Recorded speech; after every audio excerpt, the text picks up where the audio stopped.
La sanación de la mente, por el Dr. Kenneth Wapnick.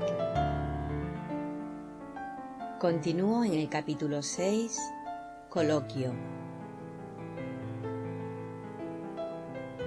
Cambiar de mentalidad frente a cambiar la forma. Pregunta.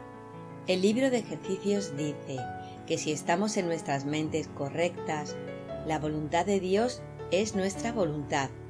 Respuesta. Por supuesto que sí, porque hay una sola voluntad. Pregunta. ¿Es así como un cambio de pensamiento puede ayudar? Respuesta. Sí, así es como un cambio de pensamiento lo cambia todo. No implica necesariamente que cambien las formas, pero cuando verdaderamente eres de mentalidad correcta, no estás involucrado con la forma. Eso no quiere decir que tu cuerpo no esté involucrado en la forma, sino que sabes que no eres un cuerpo.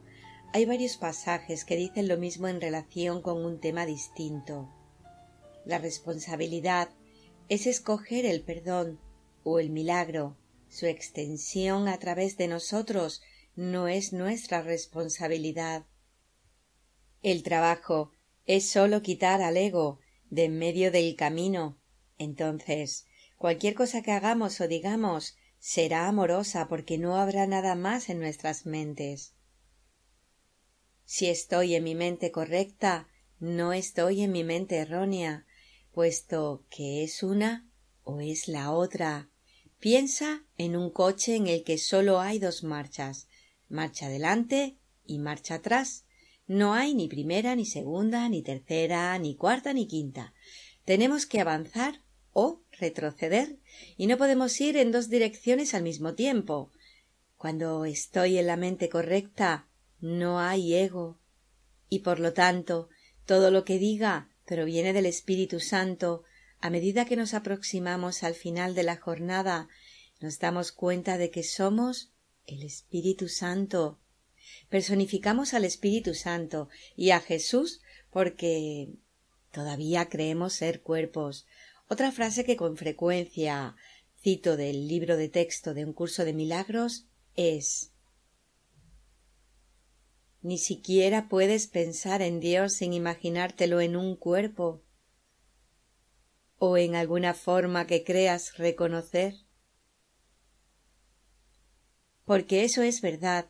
El curso habla de Dios como un cuerpo y como una persona. Incluso se le llama Padre.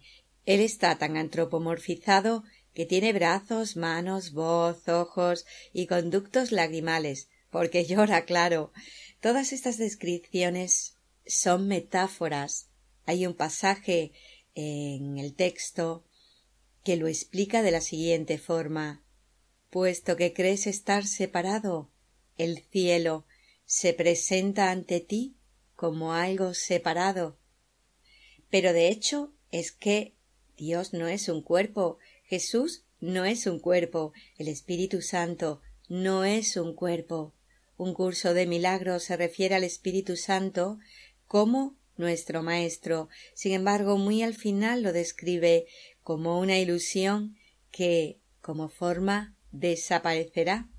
Sin embargo, el pensamiento de amor perfecto no desaparecerá, porque eso es quien somos.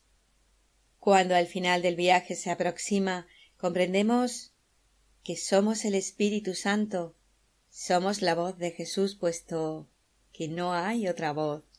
En la medida en que no me sigo identificando como una persona o como un cuerpo, cada vez más como la mente recta, me voy dando cuenta de que yo soy la voz que habla por Dios. Justo al final nos convertimos en Dios, en el sentido que desaparecemos en su corazón. Esto es cuando el sueño se disuelve y ya no experimentamos nada porque no hay nada en nosotros que experimentar, ni tan siquiera nada que experimente la nada. Este es un nivel que nos supera, tan alejado en esta etapa del viaje que no tiene sentido que nos embarquemos en lo que el curso denomina insensateces. No tiene sentido hablar acerca de lo que no podemos ni empezar a entender. Desafortunadamente, cuando usamos esas palabras yo soy Dios, es muy fácil pensar en el yo, como el yo que pensamos que somos, justo como he comentado. Esto no es lo que estamos diciendo e indudablemente no es lo que dice el curso. Nos enseña que, como parte del perfecto amor, somos ese amor, pero esto no tiene sentido para nosotros y está sujeto a distorsión mientras pensemos que estamos separados. Y sin duda creemos que lo estamos, pues cuando nos levantamos cada mañana y nos miramos en el espejo, vemos un yo que creemos que es real, que tiene un nombre con que la gente lo llama y al que respondemos, pensando que este es quién somos. Eso de hablar de una unidad unida cual una sola o formar parte del amor perfecto, en realidad no tiene sentido. Cuando Jesús comenta estas ideas, en cierto punto, de repente se detiene y dice que no podemos entender de lo que Él está hablando. Por lo tanto, retornemos a lo que podemos entender, que es aprender a perdonar. El perdón retira las proyecciones para expresarlo de otra manera.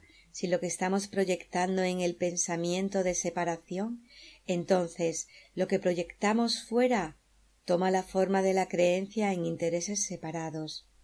Mis intereses están separados de los tuyos. Por ejemplo, digamos que nosotros dos solicitamos acceder a un mismo puesto de trabajo.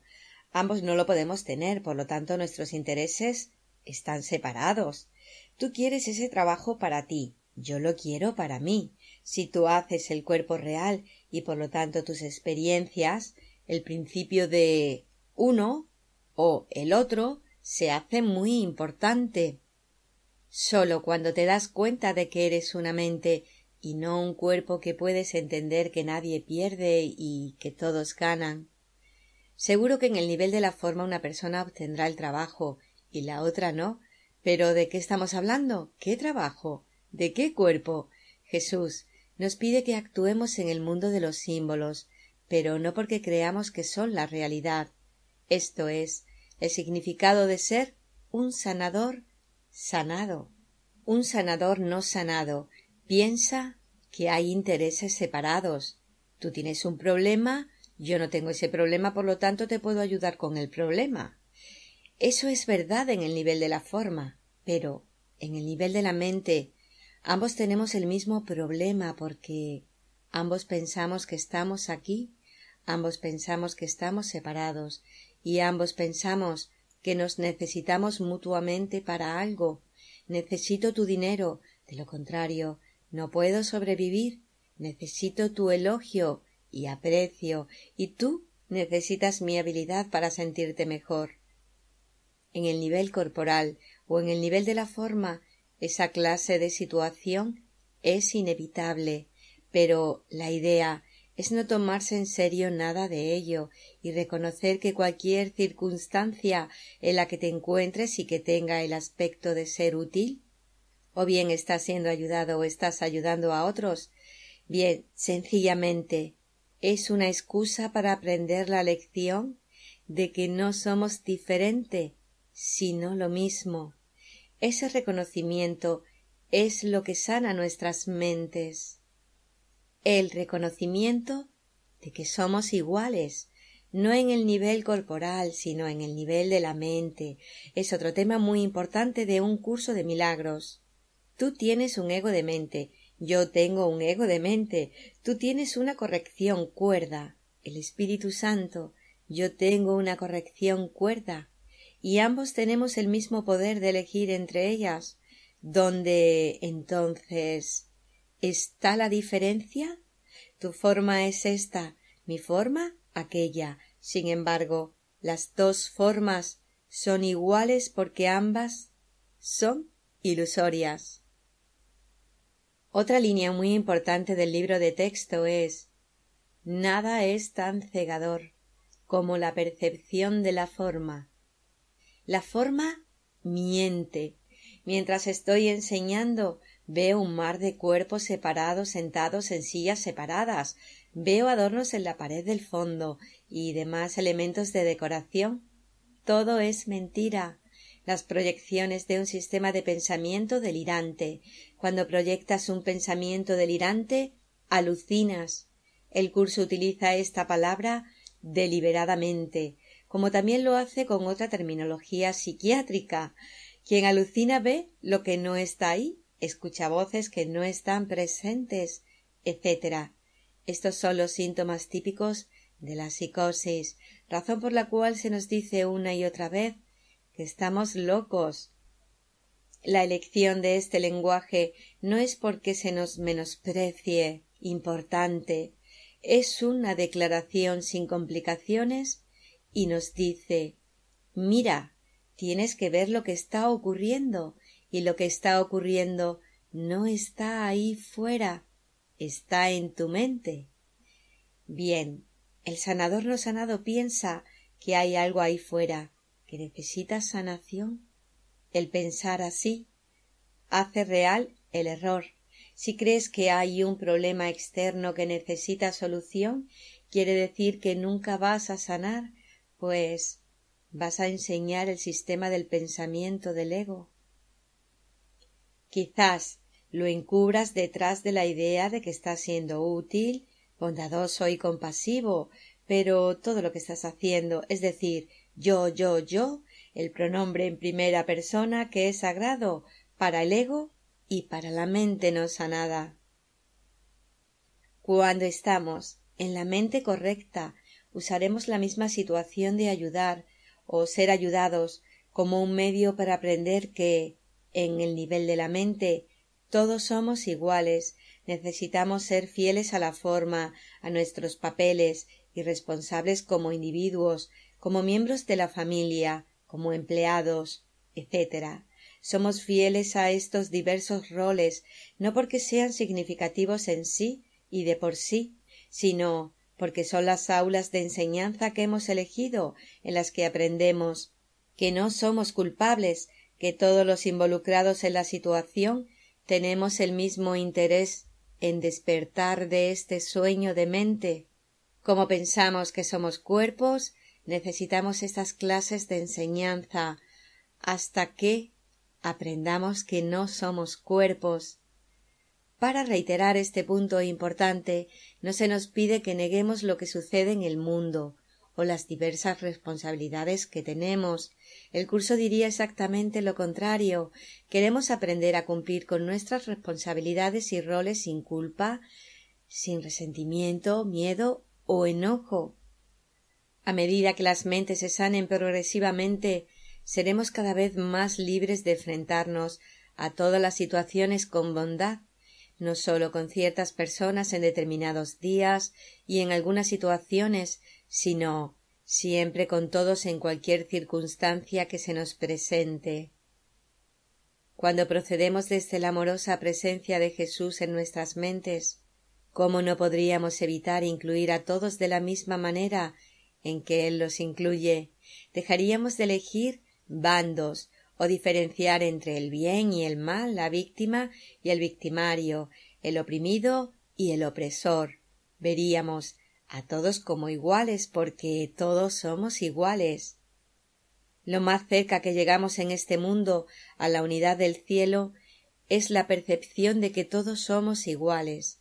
Ese es el significado de la resolución de Año Nuevo que viene al final del capítulo 15. De hecho, se escribió justo en el Año Nuevo y dice: haz que este año sea diferente al hacer que todo sea lo mismo. Haz que este año sea diferente de los anteriores al ver a todo el mundo, cualquier situación, toda relación como lo mismo, no en la forma, sino en el contenido. La forma miente, la percepción de diferencias es una mentira. No creas a nadie que proceda de una percepción de diferencias. Me gusta decir a la gente que Jesús suspendió matemáticas, pues no podía sumar más de 1. El único número que conoce es 1, puesto que todos somos partes de ese uno, todos somos el mismo. Este es el punto donde podemos comprobar el sentido práctico de un curso de milagros, pues con nuestra percepción sanada nos pasaríamos los días reconociendo cuán tentados estamos a establecer diferencias. Cuando estemos en ese estado de paz, no importará lo que ocurra alrededor, seguiríamos estando en paz. Por supuesto, en el nivel de la forma o del comportamiento actuaríamos diferente, pues no sería apropiado actuar de la misma manera con todos. Pero el contenido de amor no cambiaría. El propósito es siempre lograr que nuestra ayuda, bondad y compasión verdadera incluyan a todas las criaturas vivientes. Esta es la gran enseñanza de Buda, compasión para todas las criaturas vivientes. Si lees de nuevo el curso de principio a fin, te sorprenderá cuán a menudo se repiten las palabras todo, todas, todo el mundo, sin dejar de mencionar el concepto de incluir a todos. El perdón es para todos o para ninguno. ¿Perdonas a todo el mundo o no perdonas a nadie? Al final del libro de texto, en la hermosa visión final de Jesús, dice: «Mas tenéis que compartir esta visión con todo aquel que veáis, pues, de lo contrario, no la contemplaréis». La visión es que todos somos parte del Hijo único de Dios. Esta es una visión que tienes que compartir con todo aquel que veas. De lo contrario, no la contemplarás porque la visión lo incluye todo. Otro párrafo del libro de texto te dice: puedes elegir ver o juzgar, pero nunca ambas cosas. Es lo uno o lo otro. El juicio siempre hace distinciones y diferenciaciones, proclamando la existencia de lo bueno y lo malo, de inocentes y culpables. La visión contempla a todos por igual, reflejando la verdad del cielo y la perfecta unicidad. Esta es la distinción entre la mente no sanada y la sanada, que sabe que todas las mentes son iguales, pues comparten una necesidad y un propósito común.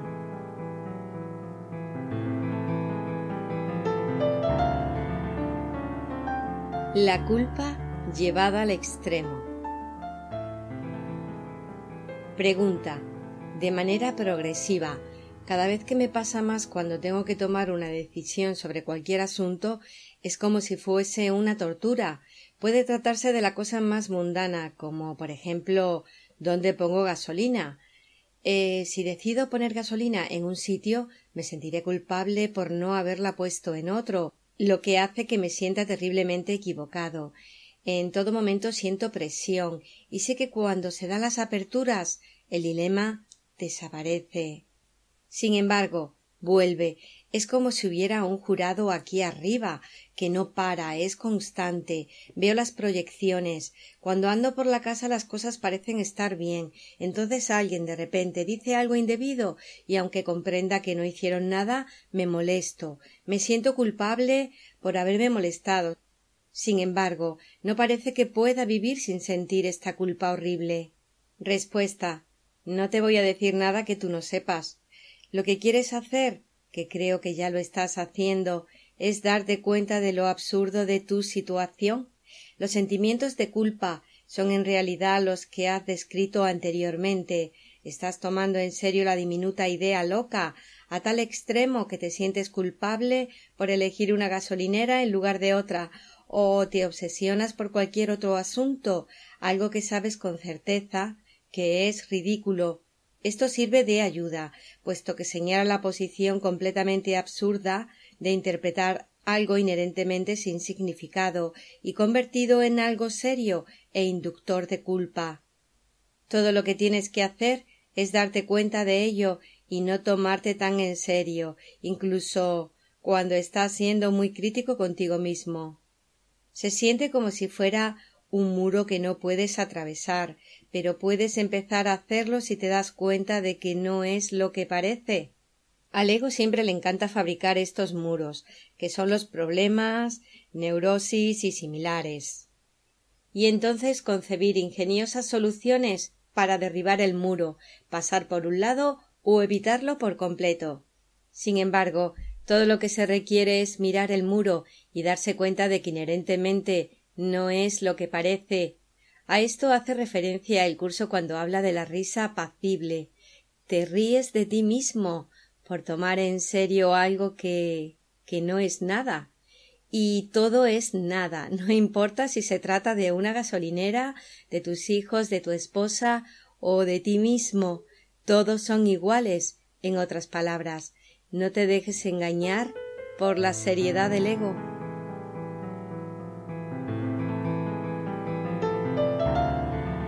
La masa crítica o el centésimo mono.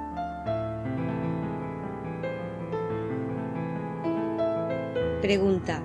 El siguiente párrafo del juicio final, en el capítulo 2, a veces se interpreta como la masa crítica o la idea del centésimo mono.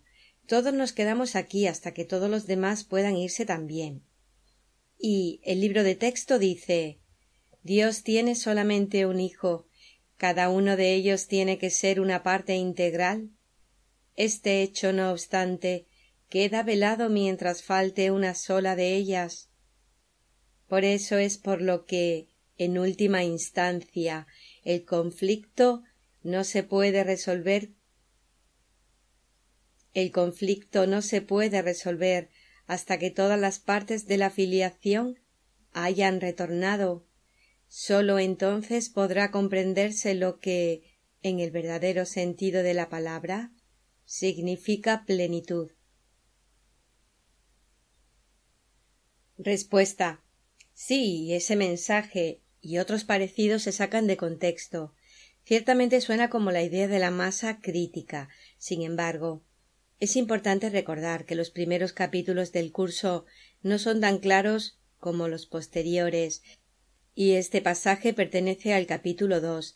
Además, en los primeros capítulos a veces se habla de los milagros como algo que hacemos, que realizamos, mientras que el resto del curso deja muy claro que los milagros no tienen nada que ver con los cuerpos. Los milagros no son algo que realicemos, son algo que deshacemos en la mente. Vamos a recordar lo que dice el libro de texto. El milagro no hace nada, lo único que hace es deshacer. Si tomáramos todo lo que leemos en un curso de milagros como literalmente cierto, entonces alguien como Jesús, que ha trascendido su ego y se encuentra en el mundo real, tendría que esperar a que cada persona individualmente cambiara de mentalidad antes de poder retornar a casa, es decir, a Dios. Esta idea se contradice con lo que se indica en el manual para el maestro, donde en el comentario a la pregunta ¿cuántos maestros de Dios se necesitan para salvar al mundo?, la respuesta que se da es 1, y ese 1 no tiene que ser necesariamente Jesús. Podría serlo, pero también podría ser cualquier otro, puesto que cuando se sana tu mente individual, te das cuenta de que no existe la mente individual, te das cuenta de que no hay separación, no existen partes en la filiación. El libro de ejercicios nos enseña lo siguiente: cuando me curo, no soy el único que se cura. La mente separada se da cuenta de que todos somos una sola mente, y la única mente nunca abandonó su origen. Este reconocimiento es el final del ego y de su mundo. Por lo tanto, este pasaje del capítulo 2 del texto debe entenderse como un reflejo del punto de vista del mundo. Otro pasaje en el texto afirma que, del mismo modo en que la separación abarcó un período de millones de años, así el juicio final se extenderá por un período igualmente largo. Esto implica que el tiempo lineal es real. En contraste, el párrafo arriba citado del manual y prácticamente todos los demás en el curso viene desde el punto de vista de la mente sanada. Debemos recordar que gran parte de los primeros capítulos se escribieron como un diálogo entre Helen y Jesús, y la forma, no el contenido de la redacción estuvo muy influenciada por la ansiedad de Helen y su incomodidad con el proceso de anotar el dictado. Estos aspectos se aclararon en lo que ahora es el capítulo 5, después del cual la criatura se volvió mucho más fluida, con muchas menos inconsistencias en las formas de expresión. Puesto que no se entiende de ningún modo el concepto de que sólo se necesita un maestro de Dios para salvar el mundo, el pasaje del capítulo 2 que hemos citado antes es para todos los que estamos atascados en el sueño. El propósito de tratar el segundo advenimiento y el juicio final, que también están allí, es corregir la comprensión tradicional cristiana de estos términos, sumamente cargados de miedo y culpa. En el significado tradicional, Jesús regresa acompañado de sus ángeles y se sienta en un trono de gloria para juzgar a los buenos y juzgar a los malos, como el pastor separa a un lado y a otro las ovejas y a los cabritos. Y ay de ti si eres un chivo, si profesas la fe cristiana, esto es un asunto muy serio. Encontrarte en el lado equivocado es un pensamiento aterrador, como haber nacido en la granja equivocada, por así decirlo. En resumen, en esos pasajes Jesús utiliza símbolos asociados con el miedo y una intensa culpa y los invierte para hacerlos benévolos y bondadosos. Por esta razón es que no debemos tomarlos literalmente.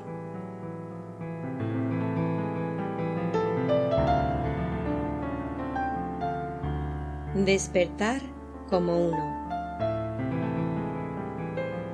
Pregunta: ¿ocurrió realmente que cuando Jesús se iluminó, nosotros también nos iluminamos, pero debido a la naturaleza ilusoria del tiempo todavía no lo sabemos? ¿Sería esta una manera de decirlo? Respuesta: no es tanto que cuando se iluminó nos arrastró a todos juntos con él, lo cual implicaría que nosotros no queríamos ir. Es más bien que cuando se iluminó, él supo que no había separación y por lo tanto estábamos con él cuando resucitó. Esto no tiene nada que ver con los relatos bíblicos. Cuando Jesús despertó del sueño, nosotros estábamos junto con él, porque siempre lo estamos, somos uno, de modo que no es que nos llevara consigo, sencillamente mostró que ya estábamos ahí. En otras palabras, con una sola persona que demuestre que no hay ego, el ego queda desmentido. Eso significa que la existencia de cada cual, basada en el sistema de pensamiento de separación del ego, es intrínsecamente irreal. No podemos entender lo que este curso enseña si lo leemos desde el punto de vista del mundo, sino sólo cuando lo hacemos y lo leemos como mente. Si el curso se lee desde la perspectiva del cuerpo, inevitablemente se malinterpretará y sus enseñanzas se distorsionarán, y para añadir más sal a la herida, una mente sanada ni siquiera haría esta pregunta.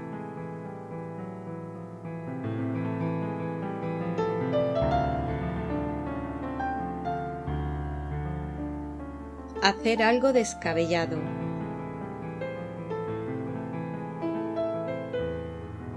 Pregunta: en el contexto de no hacer nada motivado por la culpa, ¿podrías comentar algo respecto a ese pasaje que dice que si tu hermano te pide algo descabellado deberías hacerlo?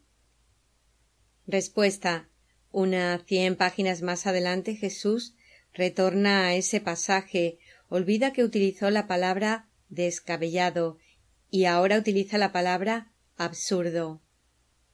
Así lo dice en el texto del curso. He dicho que si un hermano te pide que hagas algo que a ti te parece absurdo, que lo hagas. Pero ten por seguro que esto no significa que tengas que hacer algo que pudiese ocasionarte daño a ti o a él. Jesús no quiere decir que deberías hacer algo motivado por la culpa, porque eso es perjudicial para ti y, claro, para la otra persona. La idea es que cuando alguien te pide algo descabellado e inmediatamente te opones, no voy a hacer semejante tontería, te dirías. Tienes que darte cuenta de que esta oposición rápida viene del ego. La mente correcta no se opone a nada. Puede que no haga todo lo que la gente le pida, pero no se opone. Siempre se puede decir no en tono bondadoso y apacible, incluso si la negativa es firme. La oposición rápida nunca es apacible. Por tanto, cuando te pilles a ti mismo oponiéndote rápidamente a algo, ¿no voy a hacer eso? Lo primero que hay que hacer es ir hacia adentro y reconocer que el mundo de las exigencias descabelladas que ves es una imagen externa de una condición interna. Tu mente ha elegido verse separada de alguien y ahora estás acentuando esa separación al decir «no voy a hacerlo». Esto producirá culpa inevitablemente, porque otra vez estás haciendo real la separación. Antes de contestar a la otra persona, lo primero que quieres es cambiar tu respuesta de mentalidad errónea. Una vez que apartas al ego de en medio, harás o no harás lo que la persona te pide, pero serás amoroso.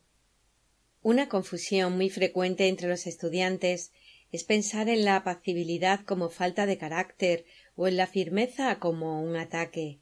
Cuando estamos en la mente recta, ¿actuamos con firmeza respecto a lo que hacemos o dejamos de hacer? Porque eso es bondadoso. Es como cuando un padre es firme con su hijo porque está a punto de hacer algo que le perjudicará. Puedes estar en paz y ser cariñoso y seguir siendo firme cuando le dices a tu hijo «no, lo siento, pero no puedes hacer esto». O podrías ser firme y mostrar la aparente fuerza de levantar la voz y exclamar «no, no puedes hacer eso, y si lo haces te castigaré». Jesús es un modelo de firmeza apacible en su curso, cuando no transige con nuestras ilusiones. Así dice en el texto del curso: «Te amaré, te honraré y respetaré absolutamente lo que has hecho, pero no lo apoyaré a menos que sea verdad». La claridad de su enseñanza siempre es bondadosa y respetuosa. Otra idea equivocada muy común es que si uno quiere estar en paz no debe poner límites. Solo sueltas las limitaciones del ego, que dice que tú y yo estamos separados. Si estableces límites y eres firme, pero sin ser apacible, estás diciendo que la diferencia es real. Existe la posibilidad de hacer buenas y malas acciones. Yo soy la autoridad y te estoy diciendo que no puedes hacer las malas. Pero ahí no hay amor. No hay intereses compartidos. Simplemente estás siendo autoritario al prohibir que la persona se comporte de cierta manera. No podemos ser autoritarios y apacibles, pero sí podemos, como lo es Jesús, ser pacíficos, amorosos y autoritativos. Definición dada por el autor de la palabra autoritativo: digno de respeto, portador de la verdad, de confianza, a quien se le obedece de buen grado. Bien, lo que atrae a las personas a este curso, aunque no sepan lo que en realidad dice, es que desprende un claro sentido de autoridad apacible y bondadosa. Jesús es muy claro con respecto a expresar la verdad.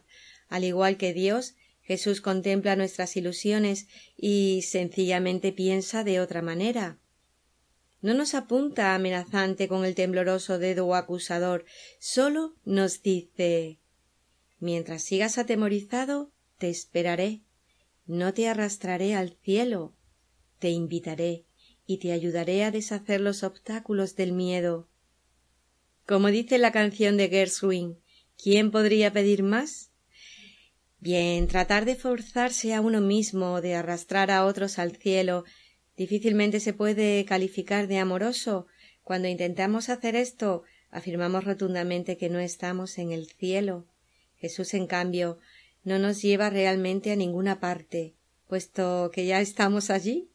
Él simplemente nos lo recuerda. Hay un pasaje en el capítulo 5, el primer lugar donde se habla extensamente del Espíritu Santo.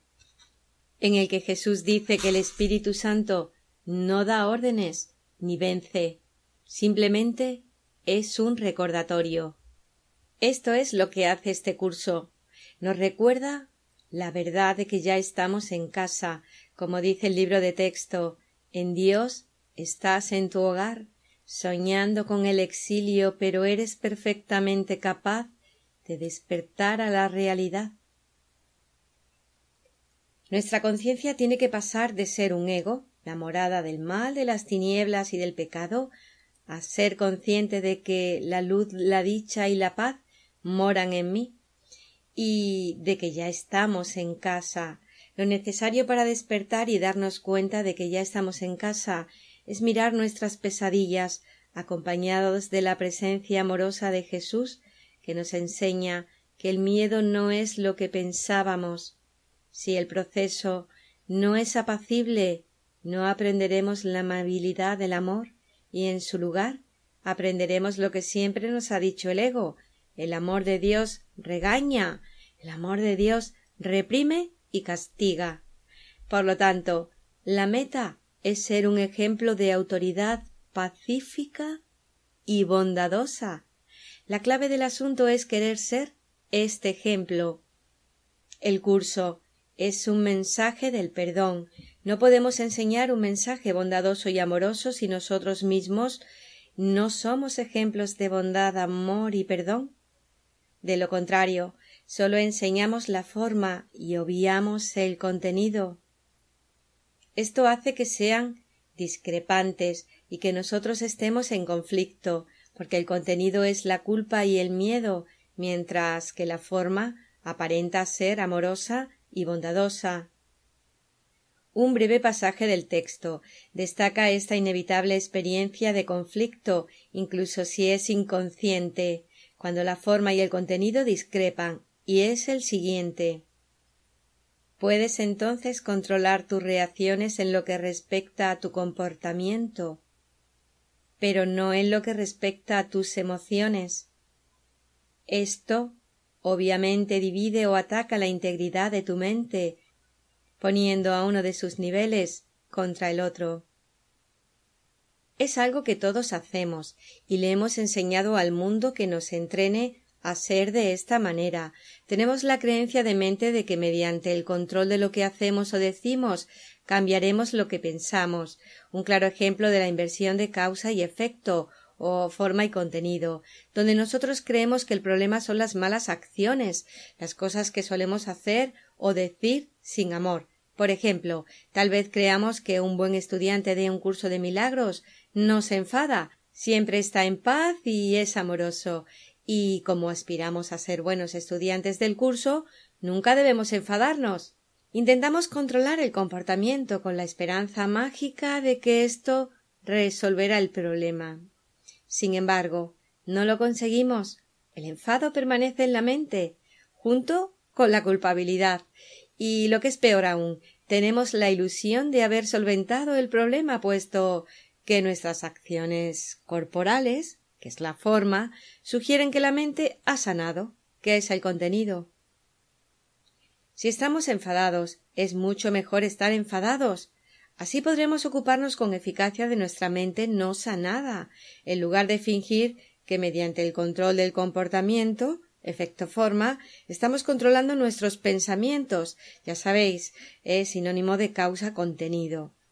Controlar el comportamiento resulta muy tentador porque agradaremos a los demás. Por supuesto, esto no quiere decir que cada vez que tengamos un pensamiento de ira debamos manifestarlo. Una vez Jesús dijo a Helen que a menudo la disciplina era muy útil, pero es esencial que seamos conscientes de que el control del comportamiento no resuelve el problema, insisto. El punto a destacar es que no debemos encubrir la decisión equivocada de la mente con un comportamiento correcto. En definitiva, esto no es lo que Jesús quiere decir cuando habla de demostrar, que siempre demostrar es reflejar amorosamente que la mente ha elegido la opción de mentalidad correcta. Una declaración al principio del manual del maestro dice: enseñar es demostrar. No son las palabras ni la forma las que enseñan, sino el contenido. Queremos enseñar proporcionando un ejemplo de alguien cuya mentalidad ya ha cambiado a un sanador sanado. En consecuencia, Jesús declara en El sanador no sanado: un terapeuta no cura, sino que deja que la curación ocurra espontáneamente. Cuando sentimos que tenemos que corregir o sanar a alguien, estamos diciendo que hay un problema fuera que necesita sanación, una persona necesitada de corrección. Estamos viendo diferenciación e intereses separados. Los verdaderos terapeutas dejan que la sanación ocurra deshaciendo los bloqueos que obstruyen su propia sanación. Lo que hay que sanar es la creencia en intereses separados. Cuando esa creencia se deshace, automáticamente toma su lugar la percepción de intereses compartidos, y todo lo que digamos provendrá de ahí. Si bien podemos ser diferentes en la forma, no nos consideramos como diferentes de los demás porque sabemos que esa forma no significa nada. Los cerebros y los cuerpos pueden ser diferentes, pero las mentes siguen siendo iguales. Todos somos sanadores, porque todos somos maestros y alumnos, lo que no tiene nada que ver con una actividad determinada que el mundo llama sanación. Sencillamente dejamos que la sanación sea, y al aprender a hacer eso, sanamos. Después de todo, el texto nos dice: no tienes necesidad de curación para estar sano. El proceso de sanar nuestras mentes consiste en pedir ayuda para elegir deshacer el ego, la creencia en el enfado, la culpa, la ansiedad, la depresión, la pérdida, el triunfo, la creencia de que usar a otras personas para satisfacer nuestras necesidades es bueno.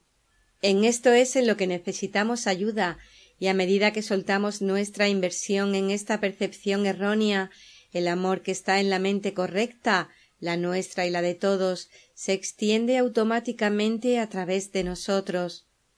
Es esencial que no nos preocupemos de la extensión de este amor. Lo que los demás hacen con nuestras palabras o comportamiento es irrelevante para la mente sanada. Hemos hecho nuestra parte al quitar de en medio al ego. Un terapeuta no sana, permite que la sanación sea. Si crees que estás haciendo algo útil, eres un sanador no sanado. Repito esta frase por lo importante que me parece. Si crees que estás haciendo algo útil, eres un sanador no sanado. ¿Qué podría ser en un mundo que no existe? Debemos seguir teniéndolo presente. ¿Qué podría ser útil en un mundo que no existe? ¿Creer que estás haciendo algo provechoso? No es provechoso. Eso no es curación. Eso es compartir un delirio y reforzarlo. En realidad, le estás diciendo al otro: sí, la alucinación es real, tienes un problema con el que yo te puedo ayudar.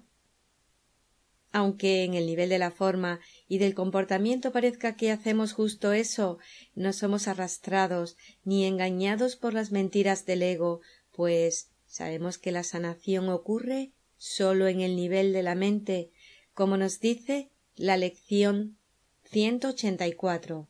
Sería en verdad extraño si se te pidiese que fueses más allá de todos los símbolos del mundo y los olvidaras para siempre, y, al mismo tiempo, se te pidiera asumir una función docente. Todavía tienes necesidad de usar los símbolos del mundo, mas no te dejes engañar por ellos. No representan nada en absoluto, y este será el pensamiento que en tus prácticas te liberará de ellos. Los símbolos no son sino medios, a través de los cuales puedes comunicarte de manera que el mundo te pueda entender, pero reconoces que no son la unidad en la que puede hallarse la verdadera comunicación.